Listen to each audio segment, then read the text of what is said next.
All right, I'm back. Okay, we are going to be wrapping up our 2025 canning series with some homemade, shelf-stable beef stock. So let's get into it. Whipping up all of your favorite recipes. Simply Food. You should know by now that you're in for a treat. Simply Food. There's no other channel where you'd rather be. Simply Food. Seafood, pasta, cakes, and pies. Sing and laugh and even cry. Like and share and hit subscribe. Simply Food by TY. All right, y'all, so let's get into it. So for my beef stock, I'm going to be using carrots, celery, onion, shallots, garlic, and some leeks.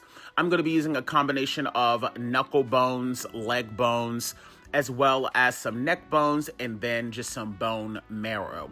I like to roast off my beef bones with a little smear of tomato paste that's really gonna bring out that beefy flavor. Trust me, you do not wanna skip this step.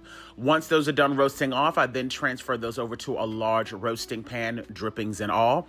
I then begin to add in the veggies, those onions, the shallots, the garlic, the leeks, the celery, the carrots, and then I go in with some red wine. I fill it all the way up with water, making sure that at no point during the next 2 days while this is cooking that it ever drops below 25%. Okay, I want it to be nice and rich and full.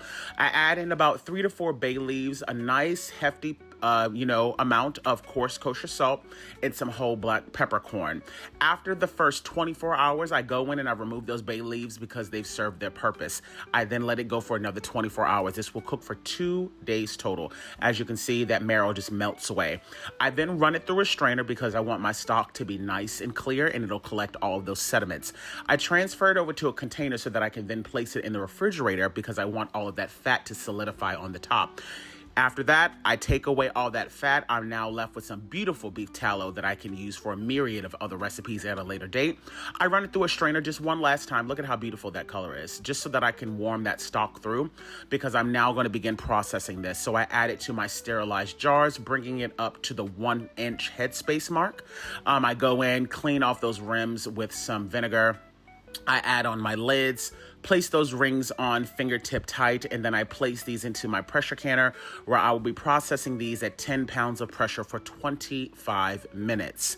Once those are all done, you want to be very careful when you open up that lid and then transfer those over to a towel or a surface, that is heat resistant, and leave those undisturbed for 24 hours.